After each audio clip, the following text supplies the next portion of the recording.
Hi guys, welcome back to அன்பின் இல்லம். இந்த வில்லா பார்த்தீங்கன்னா இண்டிவிஜுவல் வில்லா சென்னை போரூரில் இருக்குது. ஸோ ஈஸ்ட் ஃபேஸிங் பார்த்தது போல் இருக்குது. கிரவுண்ட் ஃப்ளோர் ஃபுல்லாக கார் பார்க்கிங் கொடுத்துருக்காங்க. ரெண்டு வீடு இருக்குங்க, ரெண்டுமே சேம் மாடலாக தான் இருக்குது. ஒன்று சவுத் ஈஸ்ட் கார்னர் வரும், இன்னொன்று பக்கத்தில் இருக்குது.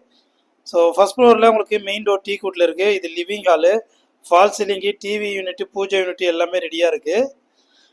கிச்சன் பார்த்தீங்கன்னா உங்களுக்கு ஒரு செமி மாடலர் கிச்சனாக கொடுத்துருக்காங்க. இந்த வீட்டுடைய லேண்ட் அளவு பார்த்தீங்கன்னா 1140 ஸ்கொயர் ஃபீட் லேண்டில் 2450 ஸ்கொயர் ஃபீட் கன்ஸ்ட்ரக்ஷன் பண்ணியிருக்காங்க. சென்னை போரூரில் நல்ல ஒரு ரெசிடென்ஷியல் லொக்கேஷனில் சிஎம்டி அப்ரூவ்டு ப்ராப்பர்ட்டியாக இருக்குது. எந்தவித வால்சர் இருக்காமல் தனியாக இருக்கிற ஒரு இண்டிவிஜுவல் வில்லா இது. ப்ரைஸ் பார்த்தீங்கன்னா 2 கோடி வரும். ஸோ ப்ரைஸ் வந்து நெகோஷியபிள் தான். இந்த வீட்டை நீங்கள் நேரில் வந்து பார்க்கணுன்னா நம்ம ஸ்க்ரீனில் தெரிய நம்பருக்கு கால் பண்ணுங்கள். இந்த வீடியோ பிடிச்சிருந்தா மறக்காமல் ஒரு லைக் பண்ணுங்கள். Okay friends.